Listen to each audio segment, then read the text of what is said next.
Hi, I'm Bugsy and I'm an addict. I'm going to be reading just for today, July 21st, 2024. Surrender is for everyone. Page 211, basic text, page 95.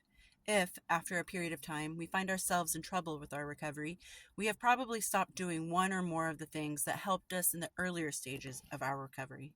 Surrender is just for newcomers, right? Wrong. After we've been around a while, some of us succumb to a condition particular to old-timers. We think we know something about recovery, about God, about NA, about ourselves, and we do. The problem is we think we know enough. And we think that merely knowing is enough. But it's what we learn and what we do after we think we know it all that really makes the difference. Conceit and complacency can land us in deep trouble. When we find that applying the principles on our own power just isn't working, we can practice what worked for us in the beginning: surrender. When we find we are still powerless, our lives again unmanageable, we need to seek the care of a power greater than ourselves. And when we discover that self-therapy isn't so therapeutic after all, we need to take advantage of the therapeutic value of one addict helping another. Just for today, I need guidance, support, and a power beyond my own. I will go to a meeting, reach out to a newcomer, call my sponsor, pray to my higher power. I will do something that says, I surrender.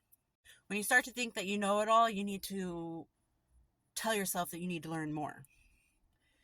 Because there is no knowing it all. And there's always room to grow in knowledge, whether that knowledge be knowing more about yourself or knowing more about your recovery, knowing more about your traumas. There's something always to be discovered. And when we take the time to discover the things that are out there for us to explore and find out about things like ourselves or our recovery, like I had just mentioned, when we take that time, we find that, oh, maybe I don't know it all. And when you become complacent, that's when things start to become dangerous, especially for the addict, because eventually you start to become lax on certain things that you shouldn't. Maybe certain people you talk to, maybe you don't pick up on signs that are maybe a little bit dangerous or red flag for you. Because remember, when we started using, we began to become complacent to the standards of our life. We started to stop going to school or stop going to work or, staying up all night and maybe crashing a couple days later. And these things became normal to us and we became complacent to it. And like, that's fine, it's fine, And I've used this example before, but it's like having a pile of dishes in the sink. And you see it every single day and it just grows a little bit, grows a little bit, grows a little bit. But you see it every day, but you don't do anything about it. Eventually, it's going to become normal. Because if you've ever had a moment or a moment in time, whether a couple weeks or a month or however long, where you left dishes or a mess, eventually it becomes so natural to you, you don't even think about it. But when you finally get up and clean up that mess, do those dishes, put it away, the area looks weird in a way because all of a sudden it's cleared out.